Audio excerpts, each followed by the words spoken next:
Bismillahirrahmanirrahim. Assalamualaikum warahmatullahi wabarakatuh. Alhamdulillahilladzi arsala rasulahu bil huda wa dinil haqq liyudhhirahu 'alad dini kullih wa kafa billahi syahida. Wa asyhadu an la ilaha illallah wahdahu la syarikalah iqraran bihi wa tauhida wa asyhadu anna Muhammadan abduhu rasuluh sallallahu alaihi wasallam taslima mazida amma ba'd. Para hadirin, bapak-bapak dan ikhwah, hafizakumullahu ta'ala jami'an. Alhamdulillah, pada malam hari ini, di malam Sabtu, kita memasuki malam yang ke-5 di bulan Sya'ban 1447 Hijriah. Dengan izin Allah dan taufiknya, kembali kita hadir bermajlis untuk sama-sama melanjutkan penelusuran kita terhadap sirah Nabi kita yang tercinta, teladan bagi kita semuanya, Nabi Allah Muhammad sallallahu alaihi wasallam. Pelajaran tentang kehidupan Nabi kita, dakwah dan perjuangan beliau, yang kita ambil dari buku Nafhatu Abir min Sirati Al-Bashir An-Nadhir sallallahu alaihi wasallam. Semerbak wangi kisah sang Nabi, karya dari Syekh Dr. Yahya bin Ibrahim Al-Yahya hafidhahullahu ta'ala. Jamaah sekalian, pada pertemuan kita yang terakhir kita sudah menyelesaikan perang yang terakhir yang disebutkan dalam buku ini, yaitu perang Tabuk, perang yang sangat berat bagi para sahabat, utamanya perjalanannya. Ya, jadi sebenarnya perang Tabuk itu yang beratnya adalah persiapannya dan perjalanan menuju ke Tabuk, dan juga godaan-godaannya ya untuk ikut atau tidak ikut. Namun perangnya sendiri tidak terjadi ya, perang sendiri dalam artian kontak senjata, pertemuan antara dua pasukan tidak terjadi karena Romawi tidak muncul-muncul ya pada saat telah didatangi oleh Nabi kita sallallahu alaihi wasallam. Dan telah kita sebutkan bagaimana kaum muslimin, bagaimana pembagian mereka pada saat perang Tabuk. Para munafik yang absen dalam perang Tabuk dengan berbagai macam alasannya, lalu kaum muslimin yang semangat, berbagai macam rintangan dan cobaan yang mereka hadapi dalam perjalanannya, dan sebagian sahabat yang sebenarnya adalah sahabat-sahabat yang mulia, namun Allah menakdirkan atau ya pada saat itu mereka tidak ikut perang tanpa ada alasan yang pantas untuk dikemukakan. Dan kepada mereka itulah, dan secara khusus 3 mereka, turun firman Allah di surat At-Taubah. Ini kita sudah bahas semuanya dalam pembahasan kita yang terakhir ya, pekan lalu.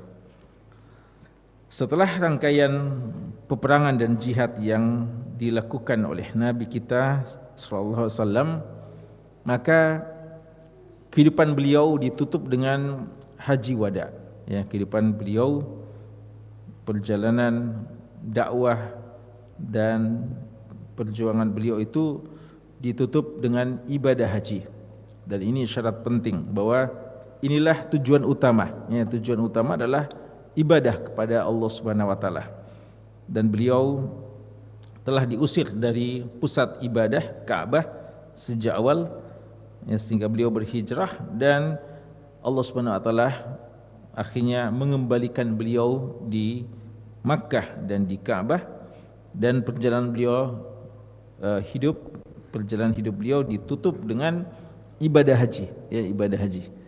Dan setelah inilah nanti beliau sakit ya, dan akhirnya menemui ajalnya.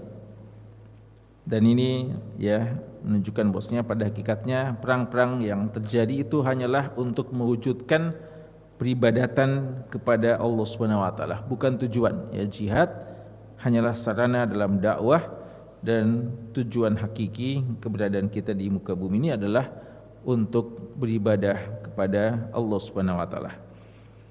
Haji ini dinamakan dengan haji wada, ya. Ini pembahasan kita, yaitu kisah haji wada, haji yang terakhir. Bahkan sebenarnya haji yang pertama dalam Islam untuk beliau, dan sekaligus haji terakhir. Karena kalau sebelumnya ya orang-orang jahiliyah juga mengadakan haji, ya, hajian. Tapi untuk syariat Islam ini adalah haji pertama bagi Rasulullah sekaligus haji terakhir. Tapi bukan haji pertama bagi sahabat-sahabat yang lainnya, karena haji itu diwajibkan di tahun ke-9 Hijriah, dan sebagian sahabat sudah berhaji di tahun ke-9. Tapi Nabi kita sendiri sallallahu alaihi wasallam belum berhaji. Nanti tahun kedua dari pensyariatan haji, yaitu tahun ke-10, barulah beliau naik haji. Dan inilah haji yang paling ditunggu-tunggu oleh kaum muslimin, oleh para sahabat, untuk mereka ikut hajian bersama dengan Nabi sallallahu alaihi wasallam, dipimpin langsung oleh Amirul Hajnya. Ya, ini Amirul Hajnya tidak main-main, ya. Dia langsung dipimpin oleh Nabi kita Muhammad sallallahu alaihi wasallam. Dan ini yang dinanti-nantikan oleh para sahabat, sehingga jumlahnya tidak sama dengan jumlah ketika haji tahun ke-9 yang hanya diikuti oleh beberapa sahabat saja. Ya, tafadhal.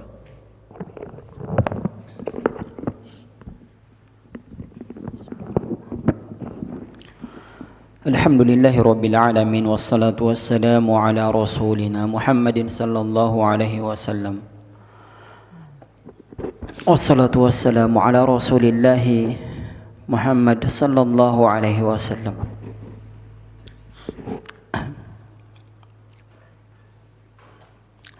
Allahumma ighfir lana wa li ustadina wa li walidina was-sami'ina wal muslimina wal muslimat al-ahya' minhum wal amwat innaka sami'un qaribun mujibud da'wati aqdi al-hajat. Kitab Nafhatu 'Abir min Siratil Bashir an-Nadhir sallallahu alaihi wasallam li fadilati Syekh Dr. Yahya bin Ibrahim Al-Yahya hafizahullahu ta'ala. قال حفظه الله تعالى حجة الوداع. أجمع النبي صلى الله عليه وسلم الخروج للحج في ذي القعدة سنة 10 من الهجرة، وآذن الناس بذلك، وقدم المدينة بشر كثير كلهم يريد أن يأتم برسول الله صلى الله عليه وسلم ويعمل بعمله. فخرج رسول الله صلى الله عليه وسلم من المدينة يوم السبت ل5 بقين من ذي القعدة، فصلى الظهر بذي الحليفة ركعتين، وأحرم عند صلاة الظهر، وساق 100 بدنة، وأمر من كان معه هدي أن يهل كما أهل، وكان يأمر المشاة أن يركبوا على بدنه، وساروا بين يديه وخلفه وعن يمينه وعن شماله لا يحصون كثرة، وكان معه 90,000 وقيل أكثر من ذلك. Haji wada, hajatul wada, haji perpisahan, ya. Wada itu artinya perpisahan. Seperti yang kita sebutkan, ini haji pertama bagi Nabi kita sallallahu alaihi wasallam dan sekaligus haji terakhir beliau. Ajma'an Nabi, ajma' artinya berniat, ya. Berniat seperti dalam hadis tentang puasa, man lam yujmi' as-siyam minal lail, ya, barang siapa yang tidak berniat berpuasa sejak malam hari, fala siyama lahu, tidak ada puasa baginya. Itu untuk puasa wajib, ya. Jadi ajma' yujmi' itu juga berarti meniatkan.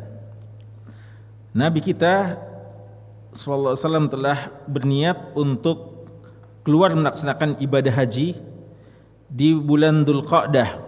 Yani karena ibadah haji itu dimulai bulan-bulannya dengan bulan Syawal, ya. Jadi proses ibadah haji itu puncaknya di bulan Dzulhijjah, tapi dimulai dengan bulan Syawal atau bulan Dzulqa'dah. ya. Itu Ashrul Hajj ya. Bulan-bulan haji Syawal, Zulqa'dah dan Dzulhijjah. Yaitu pada tahun ke-10 Hijriah. Artinya kurang lebih setahun setelah perang Tabuk. Ya, perang Tabuk beliau pulang dengan para sahabat di bulan Ramadan. Ya, jadi perang Tabuk itu dimulai dengan bulan Sya'ban perjalanannya dan baliknya bulan Ramadan. Dan berarti sekitar setahun ya, setahun setelah perang Tabuk. Beliau berniat untuk mengadakan ibadah haji dan mengumumkan kepada manusia. Ya, jadi memang ibadah haji ini diumumkan. Wa azzim fin nasi bil hajj ya. Allah sendiri menyuruh Nabi Ibrahim untuk mengumumkan tentang ibadah haji. Diumumkan kepada manusia tentang itu. Pengumumannya bahwa haji tahun ini akan dipimpin langsung oleh Nabi sallallahu alaihi wasallam.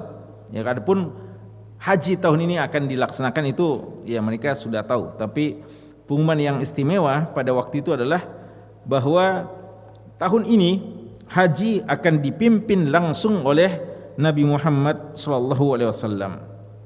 Maka beliau datanglah ke Madinah banyak orang, semuanya ingin untuk dipimpin oleh Nabi SAW melaksanakan ibadah haji.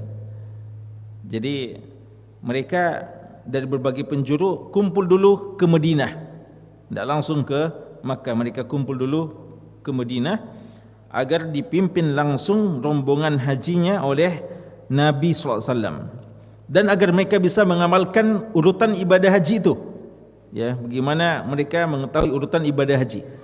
Dan ini pentingnya, memang ibadah haji sama dengan ibadah solat, memang perlu ada imamnya, ya, perlu ada imamnya.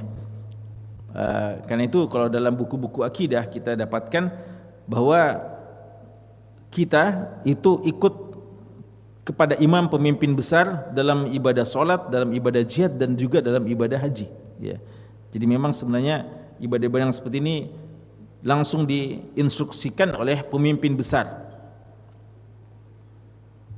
Dan dalam ibadah haji ada hadisnya juga seperti hadis tentang solat. Ya, kalau solat mengatakan apa? Sallu kama ra'aitumuni usolli. Solatlah sebagaimana kalian melihat aku solat. Kalau ibadah haji, Nabi kita mengatakan khudu anni manasikakum. Ambillah dariku tata cara manasik kalian. Jadi mereka mau melihat betul. Jadi tidak cukup ya ibadah haji ini memang ibadah yang tidak cukup dengan perkataan. Ya, kalau sa'i begini, kalau tawaf begini, susah itu pelajaran seperti itu. Paling mudah itu kalau disaksikan langsung ya. Jadi secara visual ya. Jadi lebih mudah itu orang faham ibadah haji kalau nonton videonya ketimbang disampaikan tanpa ada praktek secara langsung. Maka para sahabat juga itu ingin untuk melihat langsung bagaimana hajinya Nabi SAW. Dan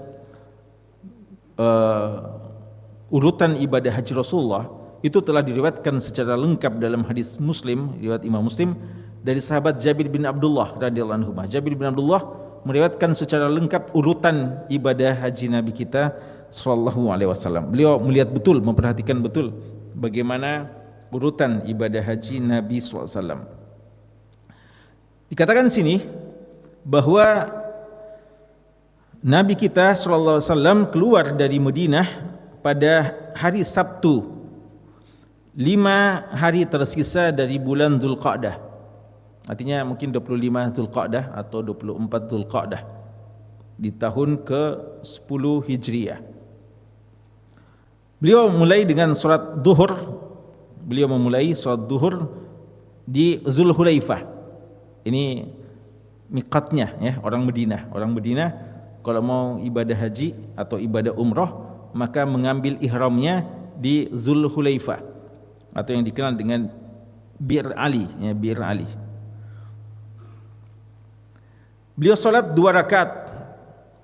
Ya, ini sebagian menganggap ini salat ihram ya, salat ihram. Yang betul dia bukan salat ihram ya, tapi salat dia 2 rakaat karena keberkahan tempat itu ya, Wadil Aqiq. Dan mungkin saja dia adalah salat wudu ya, atau yang lainnya. Lalu beliau berihram. Berihram artinya mengatakan labbaik Allahumma hajja atau umratan wa hajja ya, karena beliau di sini haji beliau adalah haji qiran ya, haji qiran. Beliau berihram setelah salat duhur dan membawa 100 ekor unta ya, membawa 100 ekor unta. Makanya inilah kenapa beliau sampai haji qiran ya, tidak haji tamattu, karena beliau membawa hewan bersama dengan beliau. Dan beliau memerintahkan kepada orang yang bersama dengannya yang membawa juga hewan unta untuk berihlal ya, mengucapkan labbaik Allahumma labbaik sebagaimana yang beliau ucapkan. Dan beliau memerintahkan kepada yang berjalan kaki, karena sebagian juga tidak punya kendaraan, berjalan kaki, untuk mengendarai onta-onta tersebut. Ya, silakan dimanfaatkan dulu onta-onta tersebut. Dan berjalanlah para kaum muslimin. Ini jumlah yang sangat besar. Ini belum pernah dicapai jumlah semacam ini pada peperangan-peperangan sebelumnya. Ini jumlah yang paling banyak kaum muslimin berkumpul dalam satu momen besar. Maka dikatakan di sini berjalanlah para sahabat, ada yang di depannya baina yadaihi, ada khalfahu, ada yang di belakangnya, ada yang kanannya, ada yang bagian kirinya, umat-umat yang tidak bisa dihitung berapa banyaknya, yaitu jumlah yang paling besar ya pada saat itu. Dan bersama dengan beliau ada 90.000 ya, kurang lebih 90.000, dan ada yang mengatakan lebih dari itu. Ya, fadhil.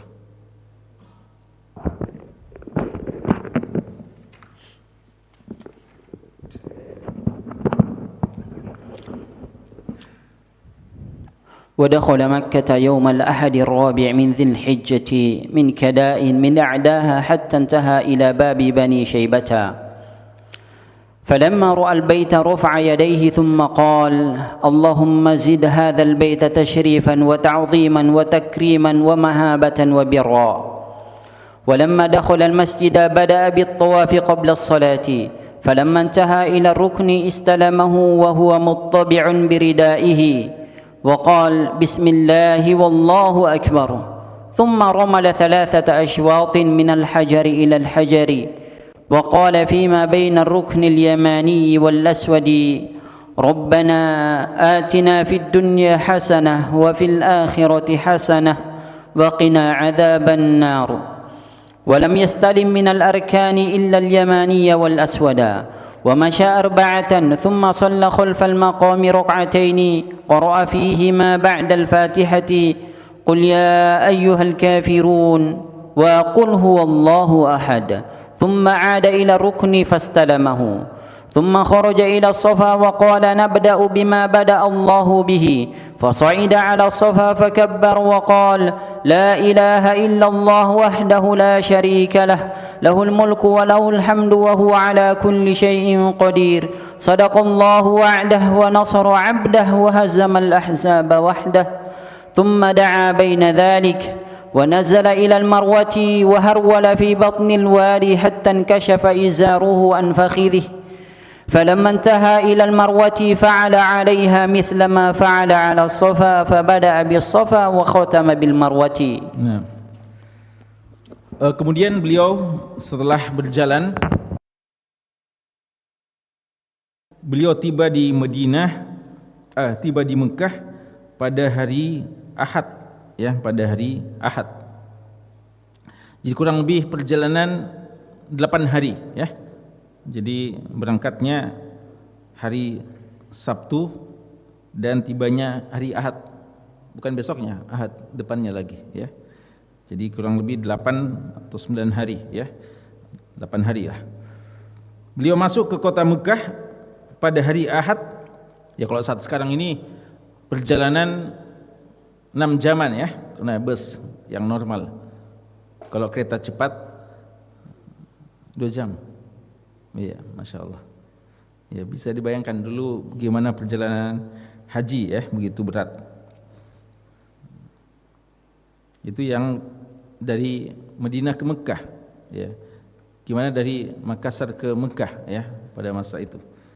Belum ada mungkin, tapi 30 tahunan yang lalu kurang lebih nenek-nenek kita itu naik kapal ya, naik kapal.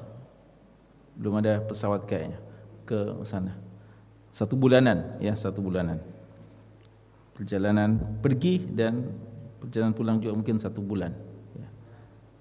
Seingat kami begitu ya, mungkin orang tua orang begitu ya.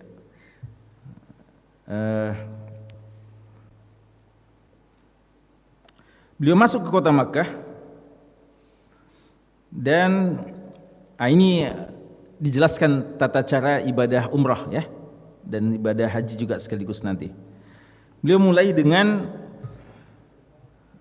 ibadah umrah ya, umratu qudum ya. Ketika baru masuk beliau melihat Ka'bah dan mengangkat tangannya, dan beliau mengangkat tangan berdoa, dan berdoa beliau katakan, ya Allah, tambahkanlah pada Ka'bah ini kemuliaan, keagungan dan kewibawaan dan kebaikan ya. Beliau doakan Ka'bah ini, Allahumma zid hadzal bait tashrifan wa ta'ziman wa takrima wa mahabatan wa birra.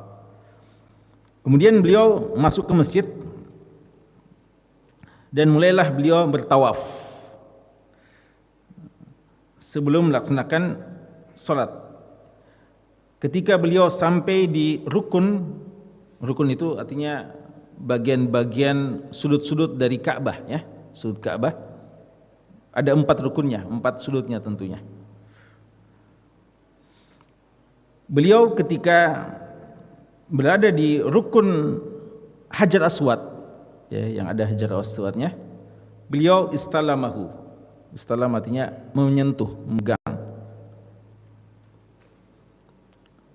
Wa huwa muttabi' biridaihi, dan beliau ittiba. Ya, ittiba itu gini ya, ketika masukkan, kalau pakai rida begini ya, memperlihatkan bahu kanannya ya, tidak ditutup. Dan ini khusus pada saat tawaf ya. Nanti sa'i biasa lagi ya, nanti sa'i biasa lagi. Ini saat tawaf saja, tawaf qudum. Adapun kalau tawaf sunnah juga seperti biasa saja.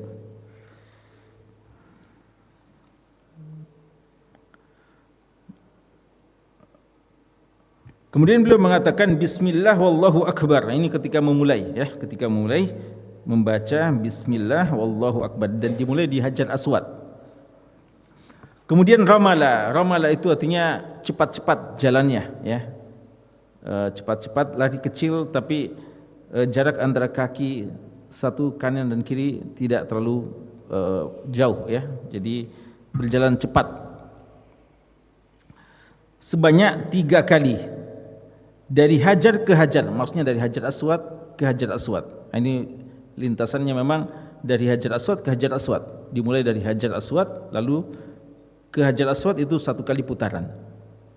Jadi selama 3 kali putaran itu beliau berjalan cepat. Ini jika memungkinkan sunnah ya. Kalau hari ini susah ya, jadi kita niatkan saja. Kita mau jalan cepat tidak bisa karena orang depan kita ya. Jadi saat sekarang ini diniatkan saja bahwa kita ini sebenarnya sedang ramal ini, sini mau cepat ini, tapi tidak bisa karena mau cepat ada orang di depan kita ya. Kemudian beliau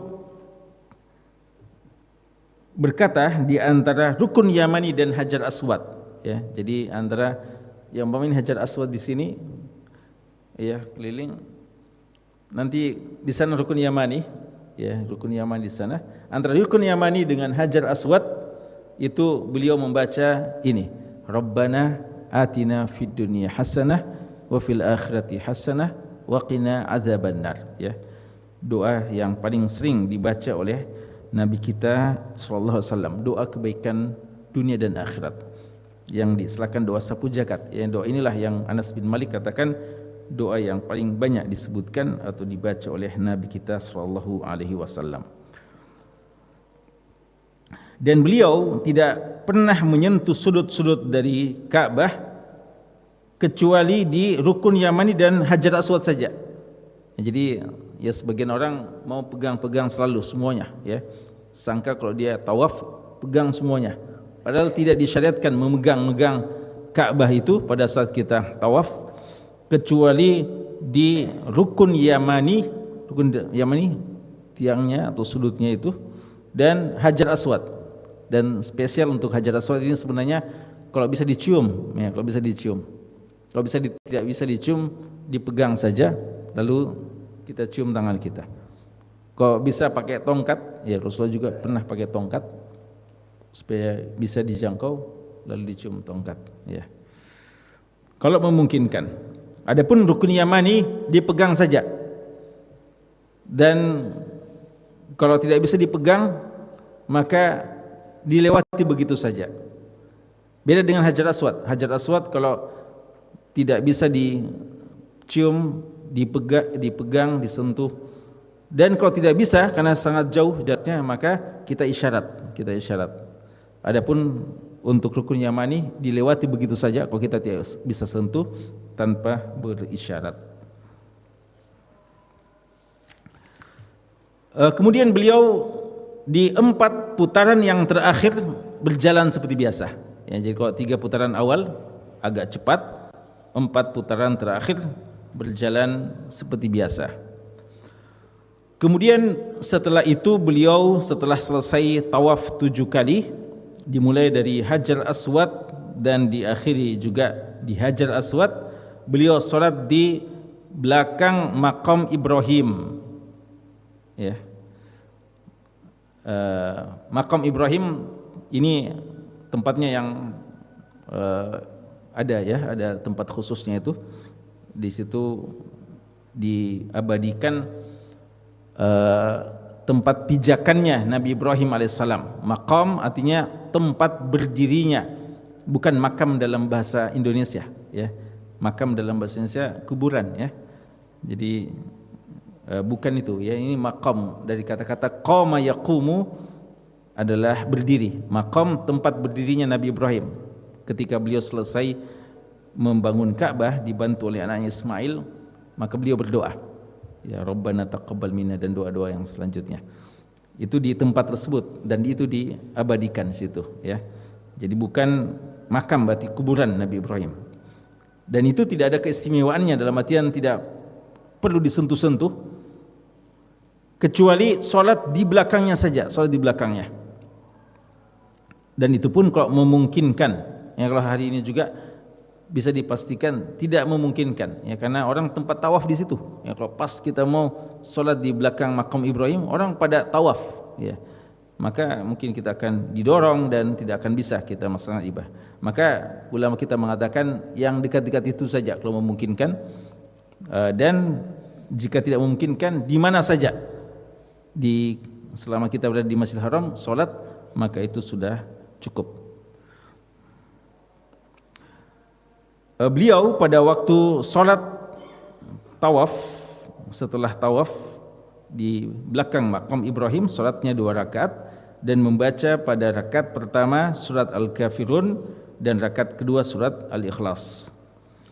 Kemudian beliau kembali lagi ke Hajar Aswad dan menyentuhnya. Ini jika memungkinkan, ya. Tapi hari ini juga sudah sangat-sangat sulit.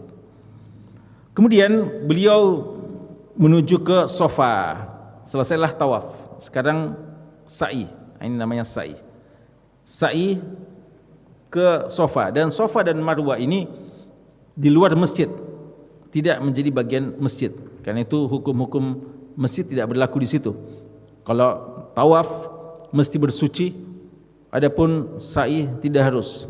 Maka wanita-wanita yang haid pun tidak ada masalah di Safa, ya, di sa'i.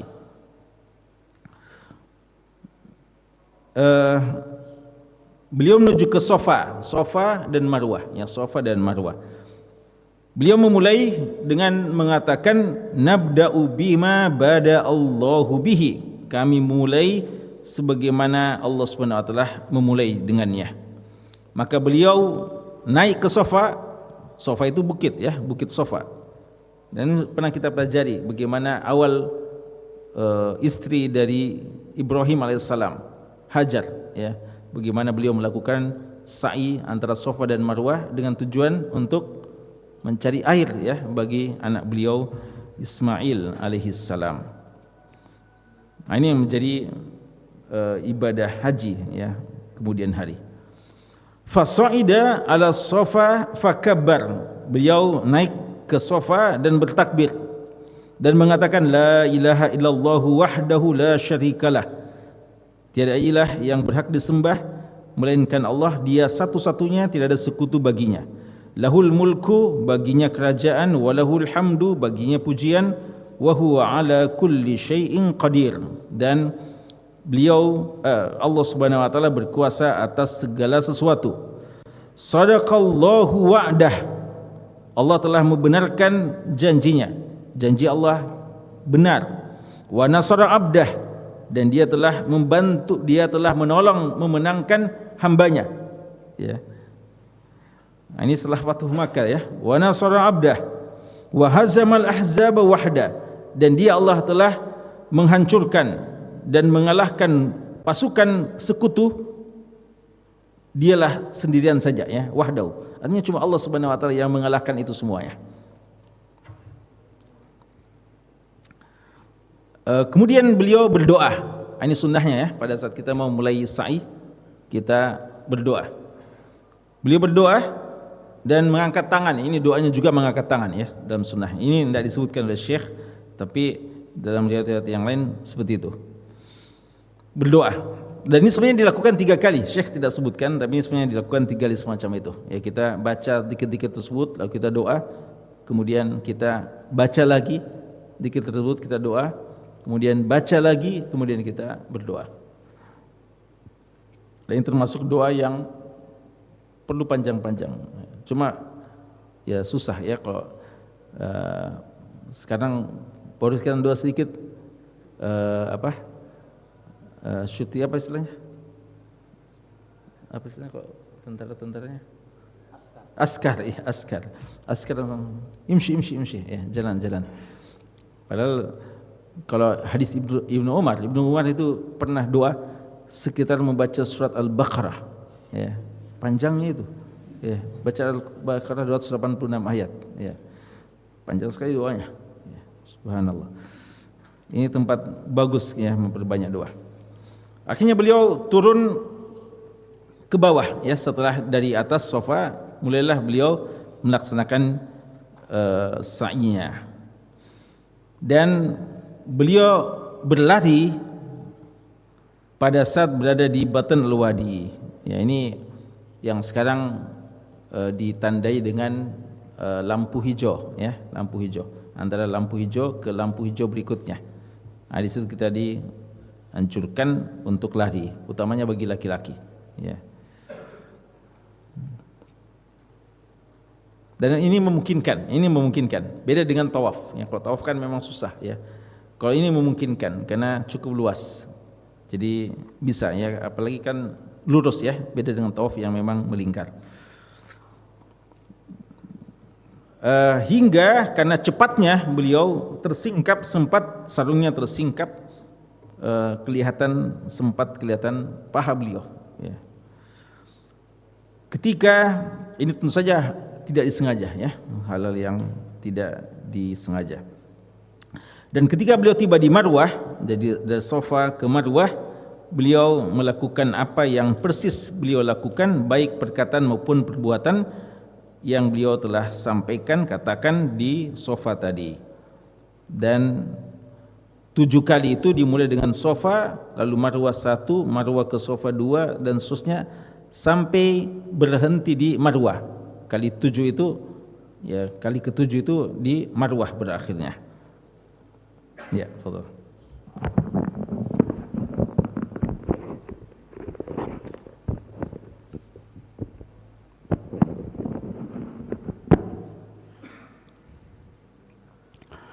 ولم يركب من منى حتى رأى الشمس قد طلعت فركب إلى عرفة ونزل بنمرة وقد ضرب له بها قبة من شعر وأقام بمكة اللهم صل على محمد.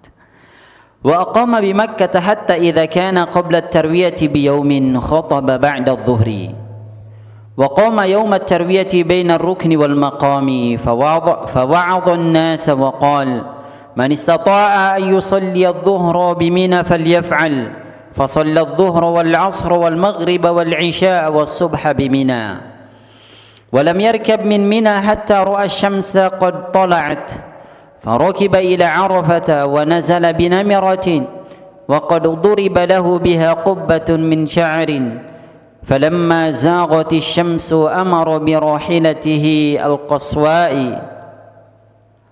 فرحلت برحل رث وقطيفة لا تساوي 4 دراهم وقال اللهم حجة لا رياء فيها ولا سمعة ثم أتى صلى الله عليه وسلم بطن عرنة وخطب على ناقته حين زاغت الشمس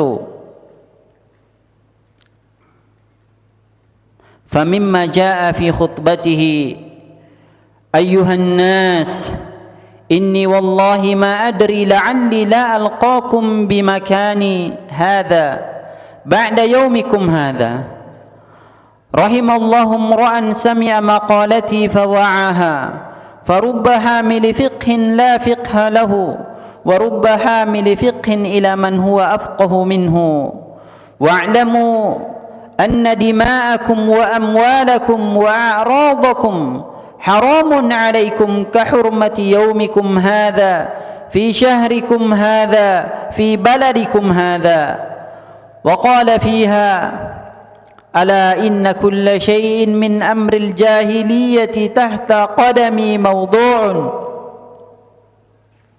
وأول دماء الجاهلية أضأ دم إياس بن ربيعة ابن الحارث بن عبد المطلب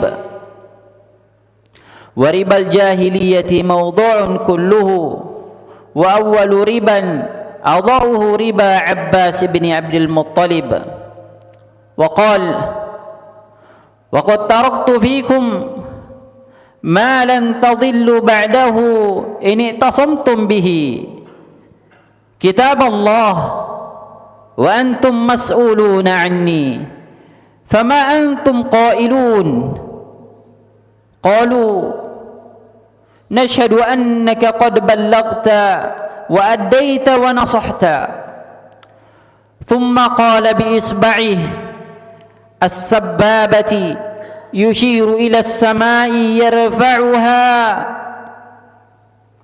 وينكتها إلى الناس 3 اللهم اشهد اللهم اشهد اللهم اشهد وكان الذي يبلغ عنه بعرفة ربيعة بن أمية بن خلف لكثرة الناس.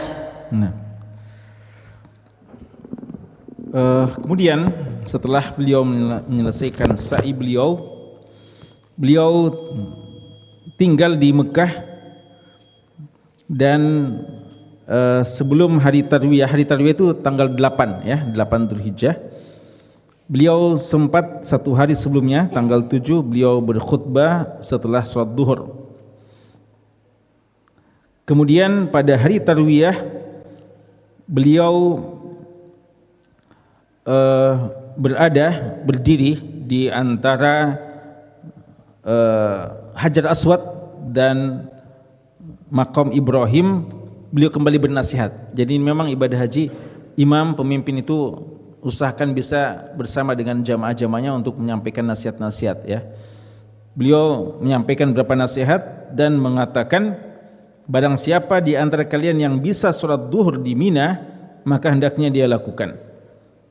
Maka beliau sholat duhur, asar, maghrib dan isya dan subuh di Mina. Ini tanggal 8. Inilah sunnah mabit di Mina pada tanggal 8 hari tarwiyah. Ini yang tidak dilaksanakan oleh banyak jamaah haji Indonesia. Jamaah haji Indonesia itu biasanya langsung ke Arafah, karena mereka mau praktisnya. Karena tanggal 8 itu di hari Tarwiyah tidak ada ibadah khusus kecuali sholat jamaah saja di Mina. Dan mereka anggap repot kalau ke Mina baru ke Arafah lagi, lalu nanti balik ke Mina. Jadi mereka bilang langsung saja ke Arafah, nanti baru setelah wukuf ya baru nanti besoknya baru ke Mina. Padahal sunnahnya ke Mina dulu, dari Mekah ke Mina, lalu ke Arafah, lalu ke Mina lagi nanti. Itu yang lengkapnya. Dan memang kata-kata barang siapa yang sanggup ini difahami bahwa memang tidak wajib. Ya, tapi tentu saja ada yang paling sempurna kalau kita bisa laksanakan sesuai dengan sunnah Nabi kita SAW. Kemudian beliau berkendaraan dari Mina, dan ketika beliau melihat matahari telah terbit, maka beliau menuju ke Arafah. Ini karena beliau sudah salat subuh di Mina, ya. Jadi tanggal 9 Dzulhijjah sudah subuh hari, maka beliau mulai dari Mina berangkat menuju ke Arafah, persiapan wukuf. Beliau singgah sebelum duhur, singgah di Masjid Namirah. Ini sampai sekarang ada ya masjid yang dikenal di sana, di dekat Arafah atau di bagian Arafah. Dan beliau dibuatkan kemah yang terbuat dari kulit. Dan ketika ini beliau sudah wukuf. Ini singkat-singkat ya pembahasan Syekh ini. Setelah beliau wukuf di Arafah dan sudah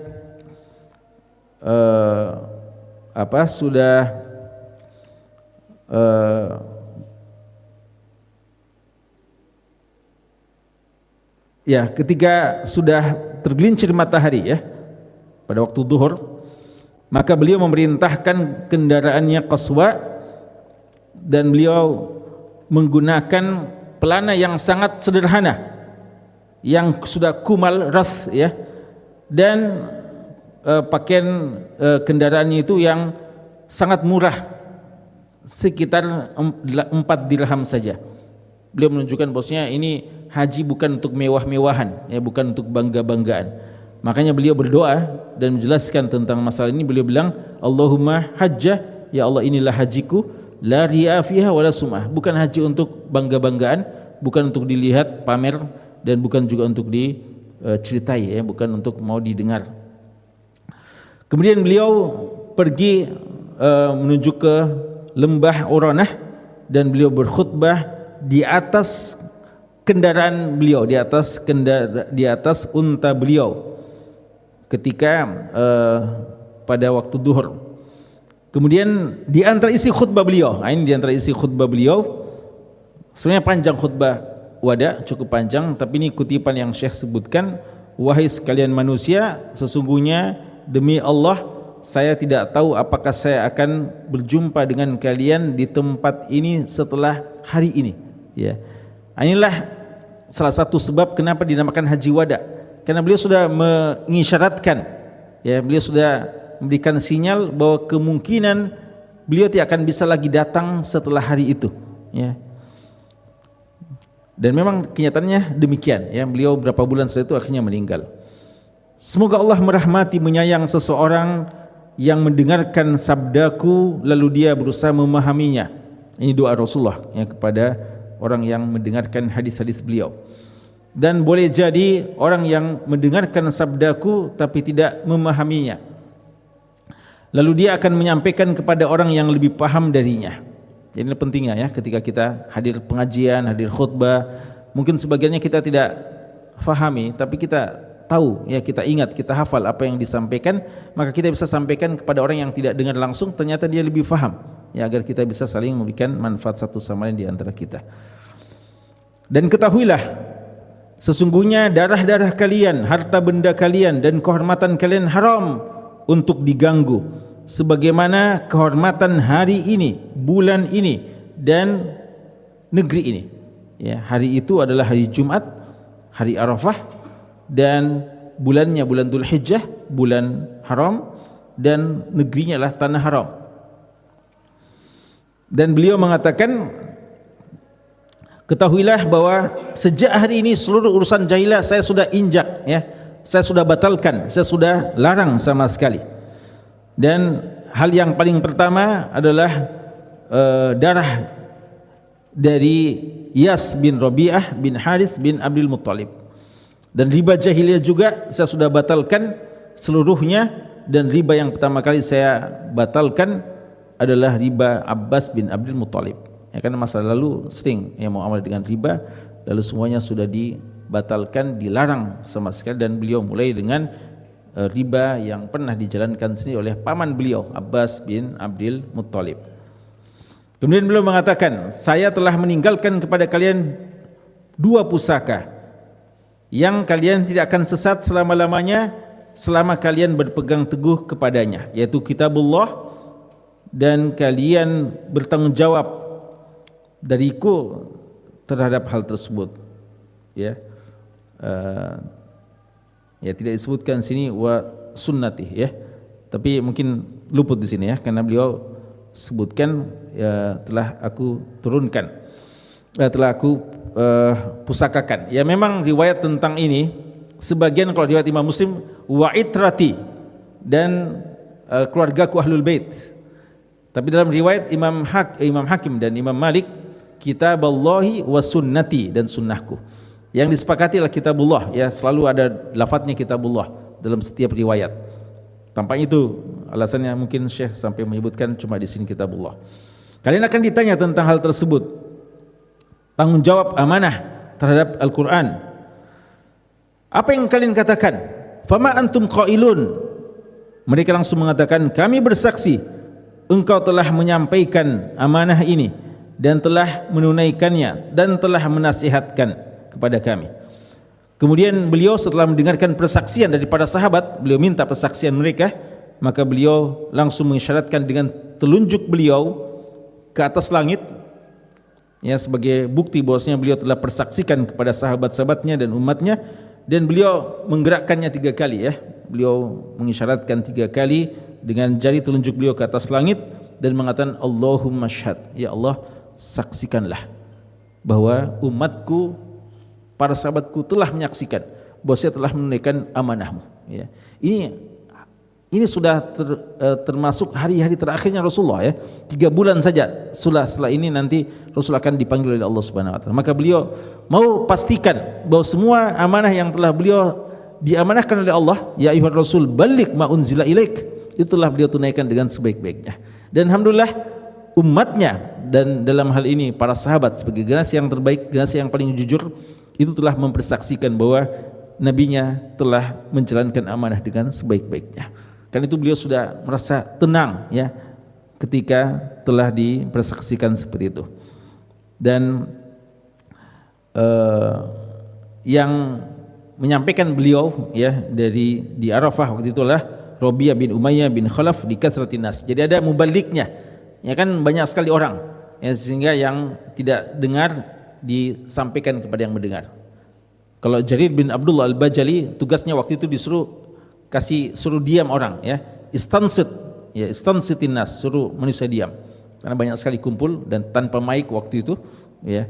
Maka yang agak jauh disampaikan kepada yang dekat-dekat situ, agar semua telah mendengarkan pidato khutbatul wada Nabi sallallahu alaihi wasallam.